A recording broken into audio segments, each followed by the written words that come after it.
Estamos acá con Agus, vamos a tomar un café, la invité a tomar un café para contarle un poquito qué es lo que yo hago acá en Miami. Y yo dije que sí, porque creo que es un tema muy, pero muy importante para todos los que quieren venir a Estados Unidos y quieren saber cómo venir de una manera interesante, bonita y sobre todo para invertir. Correcto, y la palabra clave acá es legalmente. Legalmente. Legalmente. Bueno, Legalmente.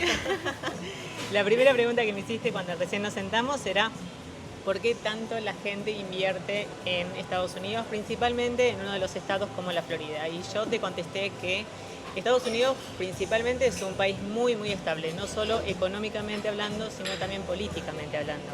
Entonces esas dos cosas combinadas lleva a que todas las personas alrededor del mundo quieran invertir porque necesitan que esa inversión esté asegurada a largo plazo.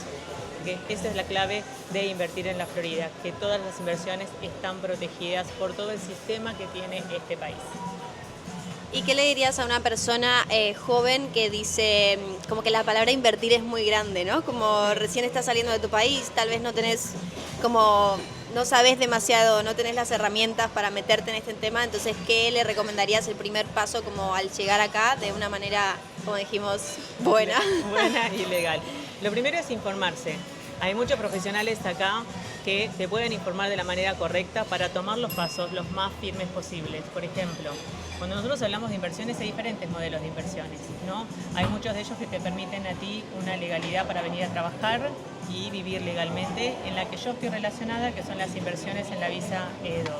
Pero después hay otras alternativas que también son muy buenas y dependen muchísimo del perfil tuyo.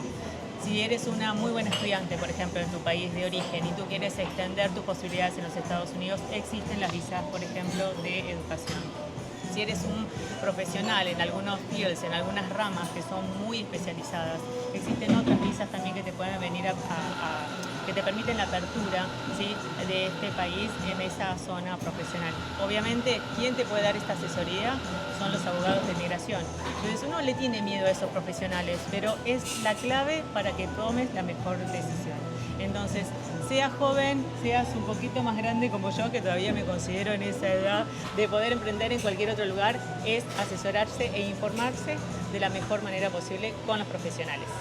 ¿Y cuál sería tu rol en el medio de esta situación? Porque me acuerdo que cuando hablamos vos me dijiste, bueno, consultamos con un contador, bueno, consultamos con un abogado, como que me parece tu función también importante porque es como la mediadora de todo eso, ¿no? Sí, correcto. Mi trabajo en realidad es para ciertos modelos de inversiones, ¿sí?, es encontrar la mejor opción para vos.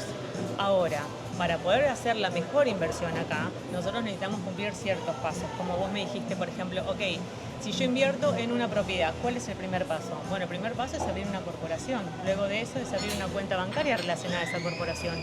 Silvana no lo puede hacer, pero un contador sí, que te va a asesorar según las características tuyas y de tu familia y qué modelo de inversión vas a querer, qué tipo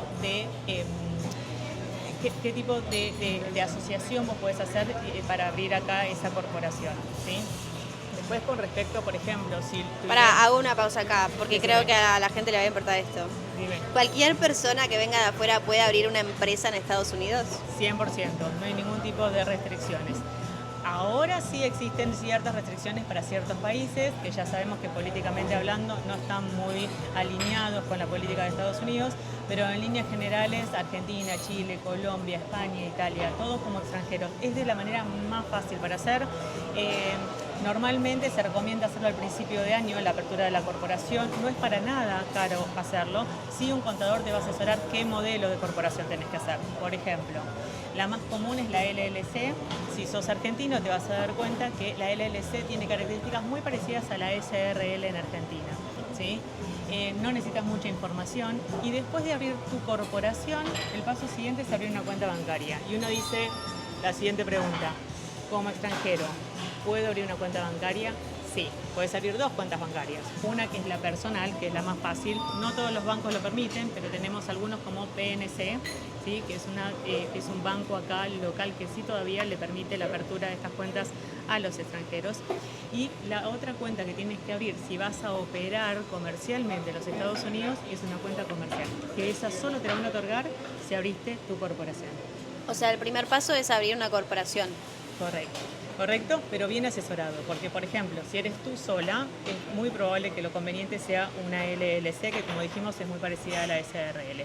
Ahora, si eres tú con un familiar, de los cuales quieren que tú seas el 60%, la otra parte 40%, y quizás la LLC no es la más conveniente, puede ser una Corp o puede ser una Inc. Eso el contador te va a decir. Vamos a otro tema importante Sí. para la gente que está metido en estas cositas. ¿Nos puede decir la diferencia entre eso, LLC, Corp, Inc? Bueno, en realidad es más que nada un tema de responsabilidades en cada una de las corporaciones y también a la hora de pagar los impuestos a fin de año. Por eso es muy puntual cómo es tu estructura de inversión y el contador te va a decir, mira, por lo que vos querés hacer, te recomiendo esta corporación. ¿Y por qué la gente tiene miedo cuando dice, bueno, voy a abrir una corporación? ¿Sí o sí tenés que tener una corporación y pagar impuestos en este país? ¿O podés tener la corporación y también pagar impuestos? O sea, porque creo que la gente le tiene mucho miedo al, ok, no, en Estados Unidos hay que pagar impuestos y guau, y no sé qué, como ese miedo a querer avanzar o invertir acá por los impuestos que tiene este país que son rigurosos. Bueno, en realidad este país funciona porque al cobrar los impuestos el país invierte en las mejoras, en construcciones, en seguridad, en electricidad, todo lo que está relacionado. Así que pagar impuestos no está mal si ese pago de impuestos lleva a una inversión en este país, ¿no? Por eso funciona como funciona. Ahora, ¿hay que pagar impuestos? Sí. Hay un chiste que se hace acá que dice, de la muerte y de los impuestos, en este país no se salva nadie. Entonces, En ningún país, pero en bueno. ningún país, pero en este principalmente. Entonces, cuando uno arma una corporación, por eso estar asociado con un buen contador es el que te va a colaborar. Cuando uno abre una corporación basado en lo que tú quieres hacer, modelo de inversión, cuáles son los motivos de esa inversión, ¿sí? A la hora de pagar impuestos, ese contador te va a ayudar a pagar lo que corresponde, ni más ni menos, ¿sí? Ahora, luego depende que hace cuántos años que estás tú acá, si ya eres un residente, por más de creo que son 5 o 6 años que tienes que serlo, y ya dejas de pagar impuestos en tu país, ¿sí? Pero si ese no es el caso, porque vos todavía eres un extranjero que invierte acá y todavía estás pagando impuestos en Argentina, el contador de acá con el contador tuyo de tu propio país tienen que asociarse para ver de qué manera trabajar para pagar los impuestos que corresponden. Vamos al ejemplo de la E2. Quiero que me hables de esa que puntualmente es la especialización. Mía. ¿De qué se trata la visa E2? La visa E2 tiene ciertas características que tiene que cumplir. Como te conté, no hay mínimo de inversión, pero tiene que ser un negocio real y legal. No puedes ir a migración y decirle, en 6 meses voy a abrir una cafetería como esta mesura que estamos hoy acá. Tienes que ya haber invertido. El segundo paso es generar fuente de empleo a personas que tengan el permiso de trabajo. El tercero es movimiento contable casi diario. Y el más importante, por eso la asesoría de un abogado de migración es importantísimo, es que el monto que tú has invertido tiene que venir de la manera correcta a este país, ¿sí? O sea, nada escondido, nada que apareció, no. Lo que tienes tiene que estar permitido, tiene que autorizarlo el abogado de migración y decirte, sí, esta es la inversión que vos podés utilizar. Y eso te permite tener una visa de legalidad para poder quedarte en Estados Unidos. Correcto, la persona que aplica para esta visa es la persona que va a operar el negocio que vos estás comprando. El negocio que se te ocurra, puede ser canchas de pádel, puede ser cafetería, puede ser salones de spa, salones de una barbería, por ejemplo. Y la pareja, ¿sí?, legalmente casada, puede tener el permiso de trabajo para trabajar donde sea, en la misma corporación que vos compraste o puede trabajar en otro lado. Y todos los hijos menores de 21 años tienen también la protección bajo esa sombrilla de la visa 2. Por eso es una visa que se solicita mucho, más que nada en los países de nosotros, de Sudamérica. Ahora, pero una vez que se termina esa visa de dos, o sea, se va el negocio, ninguno tiene su papel de legalidad. O sea, el condicionante es que tengas este negocio 100% activo todo el tiempo. Una vez que se termina, o sea, de baja o, por ejemplo, no le va bien, ya la E2 no la tenés. Bueno, hay una regla acá, ¿sí?, que yo siempre le cuento a la gente cuando quiere invertir. Si tú golpeas la puerta y Estados Unidos te abre, ¿sí?, mientras mantengas tu estatus legal, siempre hay maneras de cambiar de una visa a la otra. El tema es cuando entramos por la puerta de atrás, ¿sí? La visa de 2 tiene características que si tú creciste y dijiste, bueno, mira, esta cafetería yo ya no la quiero manejar más, quiero poner una barbería, el abogado de migración te va a ayudar a hacer ese cambio de mantener la visa E2, pero con otro modelo de negocio. Ahora, depende del país en el que vengas, hay ciertos años que te dan esa visa E2. Por ejemplo, en Chile, si no me equivoco, cada un año tienes que renovarla. ¿Qué quiere decir? Así como nosotros renovamos la visa de turismo en ciertos países, ¿sí? Tú también tienes que renovar este modelo de visa. Y Chile, una vez al año. Argentina, cada 5 años. Entonces, si a los 5 años te presentas a migración nuevamente y ya no tienes una cafetería, tienes 2, o tienes una cafetería que cumpliste con todas las características que habías prometido hace 5 años atrás, no hay motivo absoluto que te digan que no. Pero ninguna es aplicable a una green card. Como te digo, siempre las visas, mientras mantengas el estatus legal, podés hacer cambio de estatus. De una visa de 2 puedes ir a una visa de estudiante. De una visa de estudiante puedes invertir de diferente manera a una visa de B5, que es así te da una green card. La visa de 2 lo que te da es una estabilidad para trabajar y vivir legalmente en los Estados Unidos. No tenés la green card, que a veces eso es lo que nos confunde, ¿no? La green card literal es permitir en algún momento de ese periodo pasarte a un pasaporte americano. Con la visa 2 tienes una legalidad, puedes comprar una casa con diferentes características, puedes sacar un auto a cuotas, que ojo, como turista o como una visa de turismo también lo puedes hacer, pero son otras las condiciones, son más favorables cuando ya tienes legalidad acá. Puedes comprar un negocio a cuotas, puedes sacar préstamos en los bancos, ¿sí? Lo vas a seguir haciendo, pero tu pasaporte siempre va a ser de tu país de origen. Me imagino jóvenes que quieren venir acá de mi edad y que quieren invertir acá, como que lo vemos muy difícil porque decimos, bueno, necesitamos $1 millón, ¿entendés? Como saber cuál sería el mínimo y cuál sería la realidad de poder montar acá un negocio o de empezar los trámites para venir acá. Bueno, los primeros pasos para las inversiones es, primero, abrir una corporación. Luego de abrir una corporación... ¿La corporación la puedes abrir sin tener ese monto... Correcto. ¿Con el que vas a invertir? Sí. O sea, la corporación se abre... Y puedes ponerle con $5. Pero la corporación puedo abrirla, por ejemplo, con la visa de... Turismo. Sin ningún problema. Es más, no hace falta que tengas una visa. Puedes abrir una corporación desde tu país de origen, sin tener que venir acá. Puedes aplicar para una visa de 2 sin tener una visa de turismo tampoco. O sea, hay muchos grises que para sacarnos esas dudas, el abogado de migración es el punto. Ahora, los pasos son abrir una corporación. Obviamente, la asesoría de los profesionales antes. Para abrir una corporación tenés que hablar con un contador. Para saber si la visa de 2 o la visa de B5 es la visa que a ti te conviene por lo que quieres hacer acá, ¿sí? Es con un abogado de migración. Pero el primer paso entonces es la apertura de la corporación. Luego de eso es la apertura de la cuenta bancaria de esa corporación. Y luego, lo más difícil, según el país de donde nosotros venimos, es la transferencia del dinero de los métodos adecuados desde el país de origen a las cuentas bancarias acá en los Estados Unidos. Es eso, siento que tenemos hoy en día los jóvenes este concepto de no, es un montón, o sea, ¿qué voy a ir a invertir o qué voy a hacer? O como que no tenemos ese concepto de aunque sea algo chiquitito, se puede crear algo como empezando desde cero y sin $1 millón. Correcto, bueno.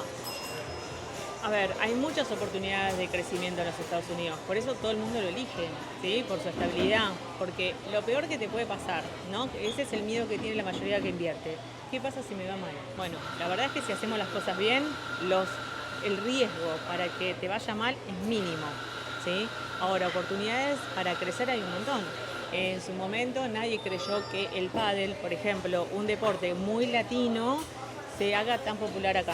Bueno, están abriendo canchas en todo el sur de la Florida, se están extendiendo ahora en Orlando, se están extendiendo en Naples. Está bien, es una inversión de $600.000, quizás no todo el mundo tiene eso, pero es un proyecto que alguien dijo, pádel. Bueno, pero ¿qué? En Estados Unidos es el deporte de pickleball. Bueno, y ahora es un deporte muy, muy de moda. O, por ejemplo, lo que fue en las academias de fútbol. ¿Sí? Las academias de fútbol, de soccer, como le dicen acá, es un deporte que acá es muy femenino. Y ahora, a través del Inter, una persona como Beckham dijo, podemos traer ese deporte acá, y ahora no hay una sola persona que no sepa qué es el Inter Miami y que no vaya a ver los partidos los fines de semana. Por ejemplo, tengo otra pregunta, porque quieras o no, hay un mínimo. Sí. Entonces, no es que podés venir con $50.000 y ya acá podés abrir un negocio. No. O sea, pero mi pregunta es, ¿vos Sí. podés venir acá queriendo sacar esa E2 y que tu inversionista sea otra persona? Sí. O sea, que esa persona te dé el dinero para montar tu negocio acá. Sí, es más, por ejemplo, supongamos que tú no tienes el monto entero, pero uno de tus familiares decide colaborarte en este sueño de venir a vivir a Estados Unidos. Bueno, esa donación se puede considerar como parte para hacer tu proyecto de la visa E2, primero. Ahora, para obtener la visa E2, cuando vos compras un negocio, hay 3 maneras. O tú eres el dueño del 100%, eres el dueño del 50%, si el otro 50% la persona también aplica para la visa E2. Por ejemplo, vos y yo somos amigas. Tú eres el 50% de este café, yo soy el 50% dueña. Y la tercera opción es que tú eres la dueña del 51%, yo del 49%, pero no tengo que aplicar para la visa. O sea, hay 3 opciones. Ahora, el miedo que todo el mundo tiene es, Silvana, yo tengo $60.000 para invertir. ¿Puedo aplicar para una visa de 2?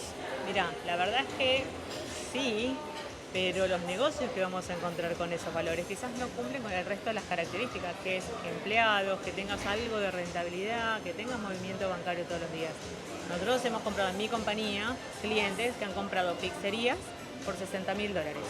Ahora, después tenés que sumar otros gastos que están relacionados a un negocio, que es el contador que te va a revisar que los números que nos está presentando a nosotros el vendedor son reales. Porque yo te puedo decir, este negocio factura $100.000 al mes, pero resulta que a la hora de ver los libros, el contador te va a decir, no, está facturando. Y ahí se 50. te puede dar de baja la visa. Claro, correcto. Ese es uno de los temas. Y después obviamente tenés que considerar gastos que están relacionados a tu misma visa. Como un abogado de migración te va a cobrar, ¿sí?, por hacer el trabajo de colocarte la carpeta. Entonces, no es solo la inversión en el negocio, sino todos los profesionales que están alrededor, ¿sí? No le tengamos miedo, porque hay un montón de opciones, ¿sí? Como vos dijiste, bueno, no tengo 60.000, pero tengo un amigo que me puede prestar. Bueno, esa donación, el abogado de inmigración te puede guiar para que sea de la manera correcta y que puedas aplicar. ¿Sí? No es un cuco. No es un cuco. No es un cuco. Bueno, vamos a decir entonces cuáles son las visas, además de la E2, que es tu especialidad, cuáles son las otras visas que más o menos la gente podría tener en cuenta. Bueno, según el caso hay muchas, ¿sí? Las que yo trabajo es la visa E2, que es la que estuvimos hablando hasta ahorita, y si no la visa B5, que es así te lleva a ti a una green card propiamente dicho. Es una visa en que las inversiones son superiores, es alrededor de $1.100.000, ¿sí? En la que tenés que tener como mínimo 10 personas trabajando, tenés que tener otro tipo de estructura de desarrollo, ¿sí? Ahora, si vos con colaboración del gobierno estás invirtiendo en zonas de bajos recursos, la inversión ya no es de 1.100.000, sino es la de 800.000, ¿sí? Pero igual es una vía directa a lo que es la famosa Green Card. Famosa Green Card. Creo que nos enseñaron a ir por la otra vía, ¿no? Somos guerreros, somos supervivientes, como que todo el tiempo estamos buscando nuevas opciones, pero en cambio acá es una vía más directa y si haces las cosas bien siento que es esa vía, no es como un zigzag. Mirá, a todos les digo lo mismo, no es fácil, ¿sí? Porque estás dejando la comodidad de tu país para venir en un lugar que es completamente nuevo. Pero nosotros como latinos, más que nada, tenemos algo que nosotros siempre estamos en el lodo, ¿sí? Siempre estamos en caminos de tierra, en caminos llenos de pozos con los autos. Cuando venís acá y ves que está todo lisito para correr, de que tenés todo marcado, que acá tenés que doblar a la izquierda y ya tenés la luz roja, no caminás, corres.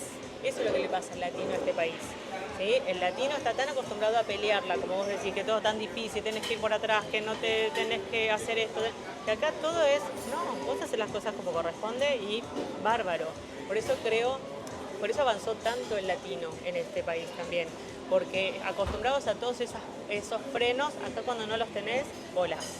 Ahora. No, y creo que es un sistema también que te impulsa a crecer, es un sistema que te impulsa a que si lo haces bien y lo haces como se tiene que hacer, te impulsa a crecer. 100%.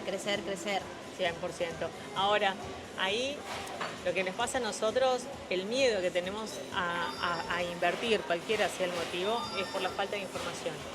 Cuando uno sabe, el miedo desaparece, porque ya sabes cómo son las cosas, ya sabes cómo son los siguientes pasos, cómo invertir, si las cosas que estás haciendo lo estás analizando como corresponde, porque tenés el acompañamiento a tu alrededor. El miedo se pierde cuando vos conocés lo que estás haciendo.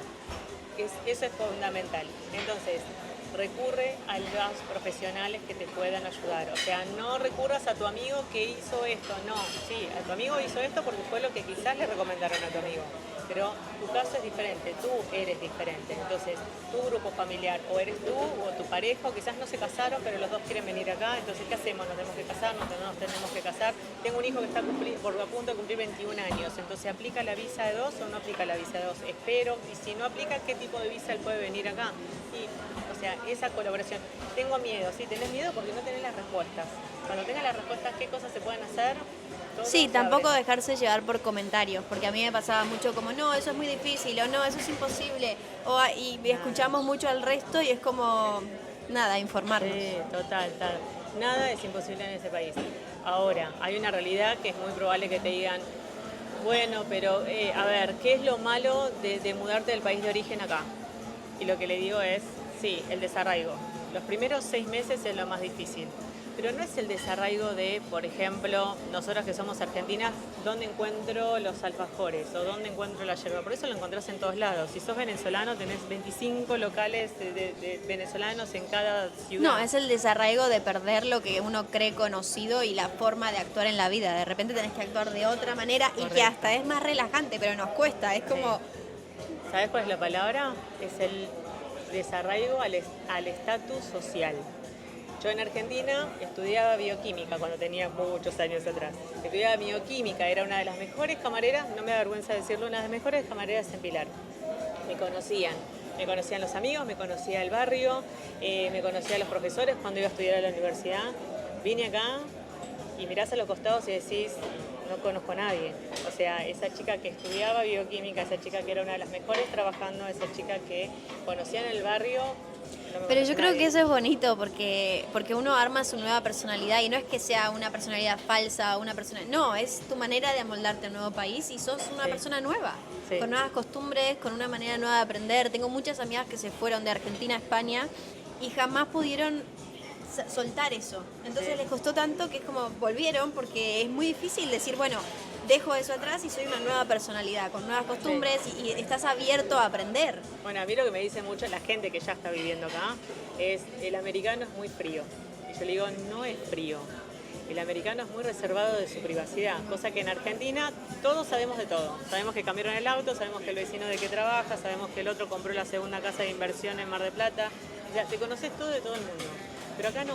Yo vivo hace 10 años en el mismo barrio y no sé lo que trabaja mi vecino de al lado, no sé si se fue de vacaciones o no, tampoco saben nada de mi parte.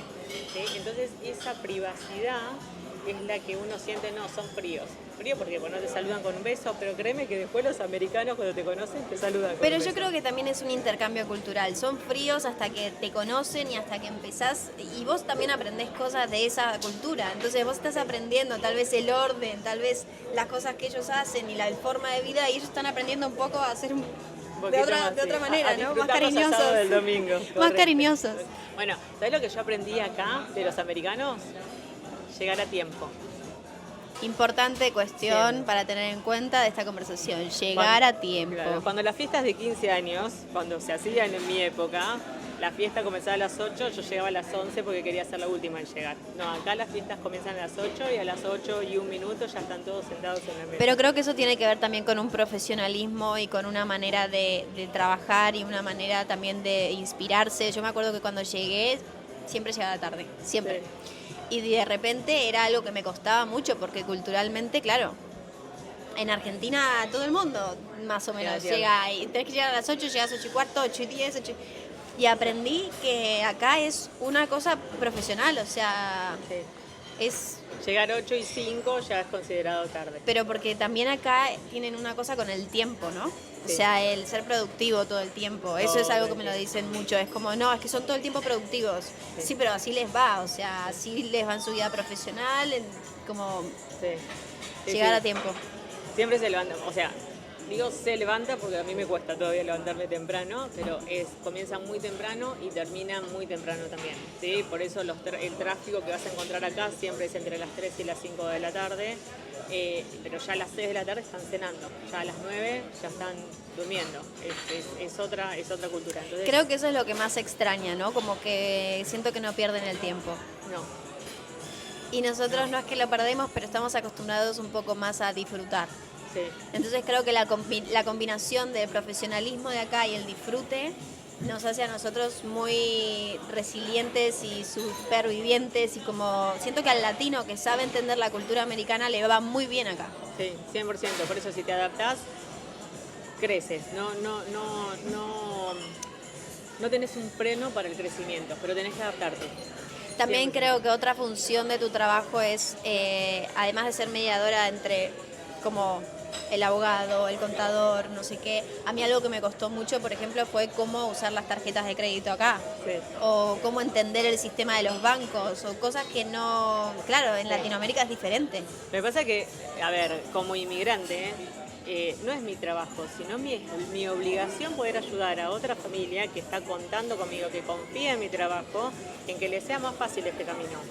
Si yo, cuando llegué acá en el año 2006, hubiera tenido toda la información que yo estoy dispuesta a dar, créeme que yo hubiera avanzado 20 veces más de lo que he avanzado. No me da pena decirlo. Entonces, lo que falta a veces es, por ejemplo, en familias, que dicen, ok, pero mis hijos están en horario escolar, en edad escolar, perdón. ¿Qué hago? ¿Dónde los coloco? O sea, ¿cuántos salen las escuelas privadas? ¿Cómo son las escuelas públicas? ¿No? Entonces es guiarlos y decirle, bueno, ¿qué edad tienen? ¿Dónde pueden vivir? ¿Cómo los puedes anotar? Acá las fechas de comienzo de clases es en agosto, no es en marzo como en Sudamérica. Y bueno, pero ¿qué pasa si yo no llego en agosto y llego en diciembre? Porque justo cuando terminó quinto año mi hijo en la escuela. Bueno, los podés anotar, no tenés problema. ¿Sí? ¿Cómo abro cuenta bancaria que no sea la de la corporación, una privada? Bueno, mira, tenés que ir a este y a este banco. ¿Cómo puedo comprar un auto que no me salga caro porque yo todavía no tengo crédito en este país? ¿O de qué se trata el crédito, por ejemplo? Entonces podríamos decir que el primer paso para venirse a Estados Unidos sería hablar con vos para saber, informarnos y Sí, realmente correcto. crear la próxima realidad de Sí. nuestro sueño americano. Sí, 100%. Estoy acá disponible para cualquier pregunta que ustedes tengan. Y como siempre digo, la información es lo principal para perder ese miedo. Gracias. Gracias a ti.